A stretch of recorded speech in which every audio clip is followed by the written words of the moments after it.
Good morning. It is Friday today, and welcome to Sabba's Way of Life. We're now approaching the end of August. I think it's the 22nd or 23rd. I really don't know. In any event, today I want to share what I'm doing in the kitchen. I generally tend to have a cooking day on a Friday, and the family get together, and where I can, I often cook the lunch. It's only a small lunch, nothing major. Everybody cooks something and then we share. But today, what I want to do is show you what I'm doing in the kitchen so that it helps you understand, as always, my thinking rather than just what I'm doing, my thinking behind it, so that you will be able to do the same in your home.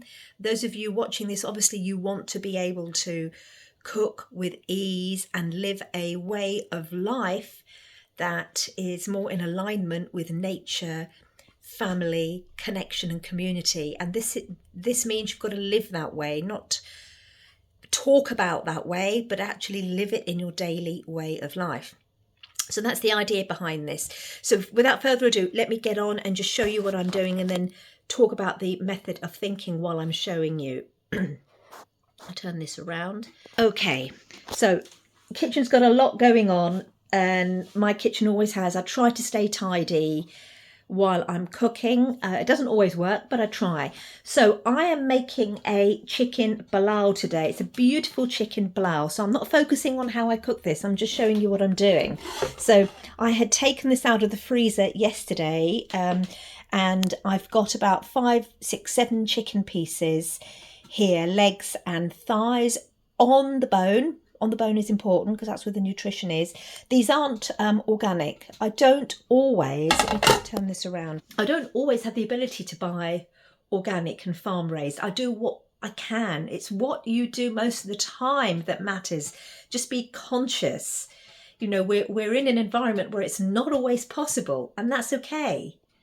But if the vast majority of the time, you're working towards it actively every day, that's what matters. And what matters is how you think. The frequency with which you live at has far more power of healing than just worrying. Worrying is the key word, day in, day out, about, can't eat that, that's not organic.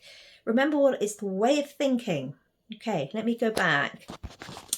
And with this, herbs and spices play a very, very important part in our household, and they have in every culture. We've just forgotten, but the Indo-Pakistani tradition hasn't forgotten. Here we've got coriander and fennel, which I have been simmering in water because this makes up the flavouring of the chicken pilau, which is a very Persian style chicken pilau that I'm going to make. Over here, I see its preparation's very important. So I've got garlic, I've got ginger. This is fresh garlic ginger. I've got cumin here. Look at all these spices: black pepper, cloves, cinnamon, cardamom. All of these together synergistically play a very, very powerful healing role in the body. Over here, I've made a little poultice, and this is made again of fennel and whole coriander seeds, which I'm going to pop into the dish when I'm making it with the rice. Pilau is made with rice. I've got onions here that I've just prepared everything in advance. The other thing I'm doing, you see this gram flour, which is called besan flour.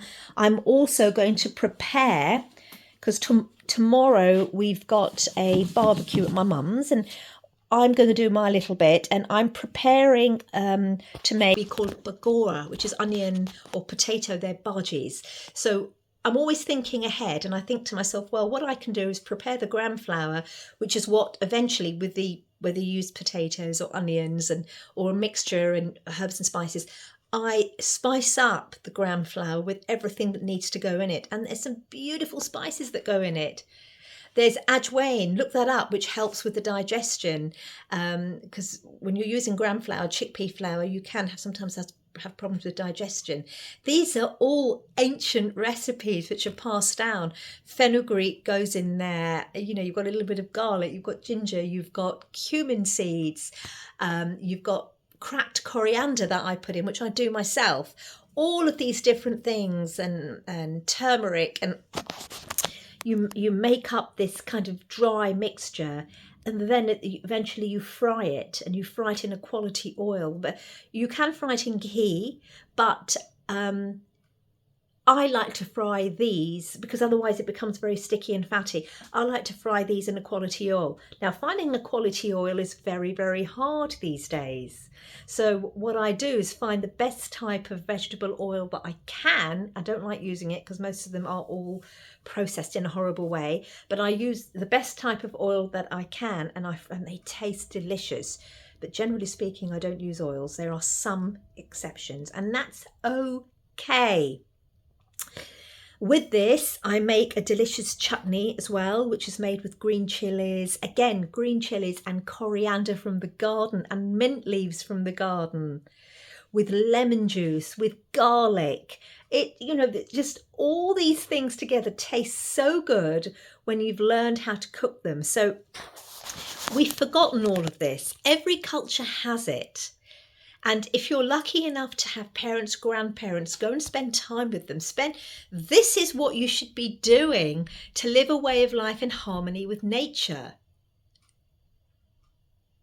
There are so many people out there that are showing us ways to do things which involve suffering and hate and nastiness. And stay away from all of that. It's what you do every day. This is what matters.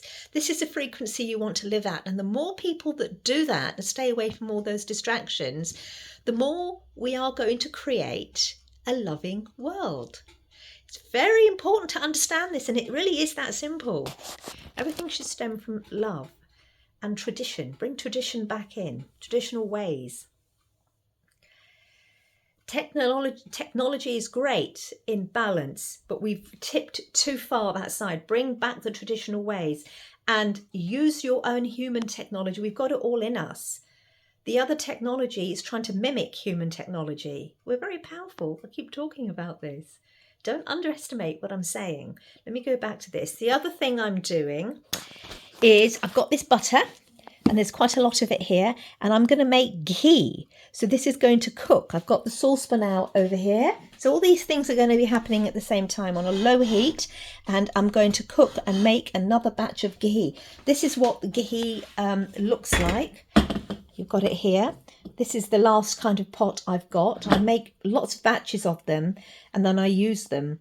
I store them and use them. Store them in a dark place, not in the fridge, because ghee, clarified butter. Clarified butter is where you've had the milk solids have been removed, the curds and whey. The milk solids are removed, so it's not a dairy product. It's a fantastic healing medium to cook in and to eat, and it's used in all sorts of medicinal ways in India and Pakistan. Look it up. Look it up. It's been I can't remember the word for it, but it's been adopted by the West, but it's not a Western thing, it's Eastern. And the West, unfortunately, they don't really understand how it's used. It's just this, let's all show that we understand nutrition and it makes a little bit of money. No, understand the essence of ghee. It's a very, very, very good medium to cook in. And some of the best chefs, Michelin chefs, use ghee to cook in a lot. Steak, for example. Okay, what else can I show you? The other thing I'm going to do today, I went out foraging in the forests, and aside from blackberries, which you might have seen, I don't know, one of the videos I put up or shorts or whatever, these are damsons. They're kind of, I don't know what's going on here, yeah, see, and they're not going to last long. You can see this one I only picked off the tree, and it's got a little bit of fungus or something growing on that, I don't know. But this I'm going to make a jam with, and I really need to make the jam today or tomorrow, damson jam. We've eaten a lot of them, but I've also got a lot of plums from my plum tree in the garden, and they ripen very, very quickly, and we're eating these. I mean, I'm eating 2 or 3 a day and giving a lot to the family. There's about 100, but I do want to make some plum jam. But Fortunately, now when you're living with nature's principles, I was thinking for kind of 2 or 3 days that, God, I don't have enough plums to make a plum jam, and I love homemade plum jam. And I thought, God, maybe I'm going to go plum picking and use those plums. And of course, I was foraging yesterday, and for blackberries, I was actually eating them as I go along. And this is during my walk. And I just came across this damson tree, and I was looking up. I thought it was grapes. And then when I came back and did some research, I realised these are damson kind of cherry plums, and they were ripe. You can see them here. Look at it. They've got flesh-like plums. And when I did some research, they are perfect for making jams and preserves because they've got a tartness to them, sweet sour kind of thing. They're actually very sweet, but the skin lends itself well. You don't take the skin off to making jams. Okay, I am going to make a very simple jam with, you can use all sorts of spices. You can put ginger in there if you want to, which I won't be doing. You can use cinnamon, nutmeg, but I'm just going to be putting a long vanilla pod in it, and I might put a cinnamon stick as well because I love the taste. We all love the taste of cinnamon. I don't just think about myself. It's not about me.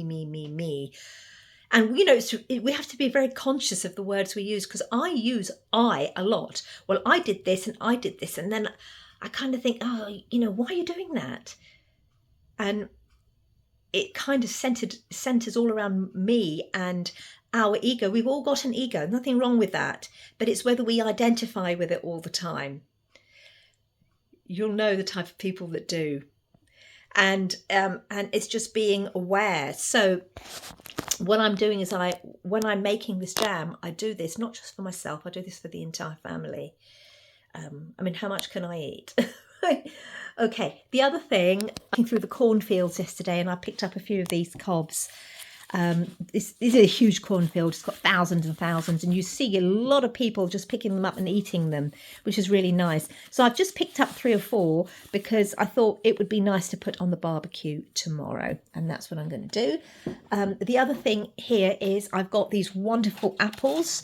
Again, these are organic, homegrown apples. These are from my sister's apple tree, and I'm eating one a day, but we've got so many. We've got literally a bucketful, and my mother has been just pureeing it without sugar, just gently heating it and not pureeing it, but just breaking it down a little bit and then freezing them, because they can then be used over winter in crumbles and turnovers and all sorts of things. I've done that with the rhubarb, and I'm going to do it with the rest of the rhubarb as well, and I'll do it with some of these apples. You can also make apple chutney. We've got quite a lot of apple chutney left that my mother and I made last year, and that hasn't finished yet. So that is another thing I have to do with the apples. It just doesn't end. What else can I show you that I'm doing today? So this is going to keep me busy for most of the day. And let me show you this. My spice cupboard. Look, I've got this spice cupboard here. And then I've got all the spices here as well. And the other thing I'm going to do, this is very important. Because I'm cooking every day, I have to make sure that all the spices that I use, you see, they're ground. I don't buy ground spices where I can help it. I grind my own spices from whole seeds. So when we run out, I make more batches. So as I go along, I make more batches of ground coriander, ground roasted cumin. I roast my cumin on this. Look, on this hot plate. This is a tawa where I make chapatis. Oh, that's reminded me about something. And I roast the cumin seeds on here, and then I grind it I use this kind of chopper thing here, which is great for grinding and chopping dry ingredients, and even for garlic and ginger it's very, very good. So I use that, store it. So these things I'm doing as I go along. Now, if you're thinking, God, how does she do this? Look, first of all, it's a habit. It's what I have done for a long time. And when you get into a habit and you have practice and experience, it becomes second nature. But you have to start somewhere. Second thing is, because I've spent so much time in the kitchen and cooking, which every woman should do, It's part of a way of life. Families that eat together stay together. Eating is such an important way of uniting and binding family, especially when you're eating food from your own land, as real as possible. These are the steps that you want to take. It's your way of life. This is what I'm about, a way of life. If I started a business, which I may do in the near future, to teach you, it will be a way of life.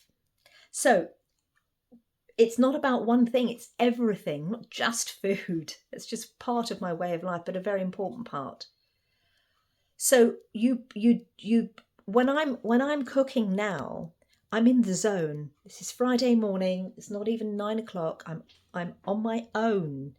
Now, I'm not saying I don't want help, but if I had help, it would be like a sous chef and they would just follow the instructions, because as the chef cooking, or the person or the individual or the mother cooking, you know what you're doing and you're in the zone and you're just following your source connection.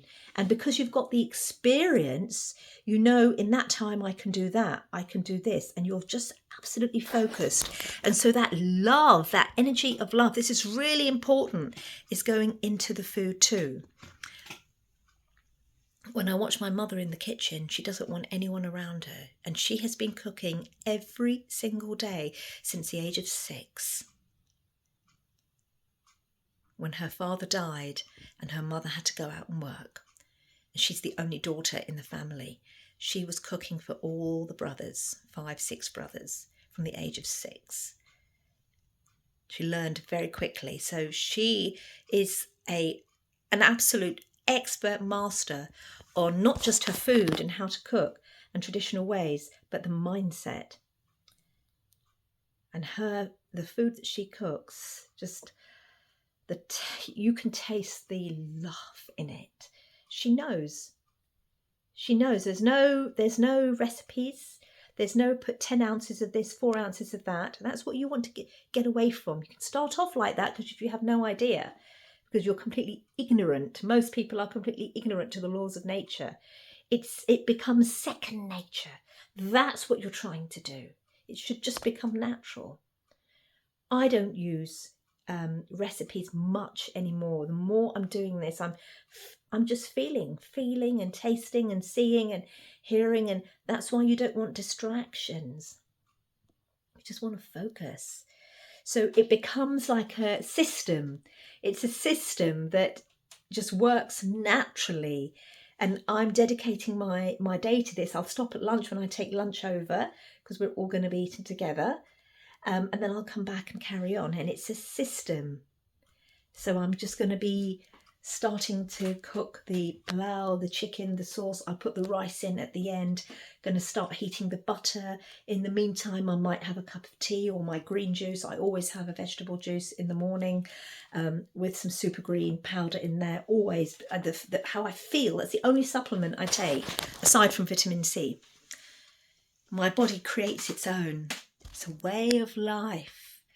My body has the ability to activate its own immune system, which is extremely strong. That doesn't mean you don't get ill.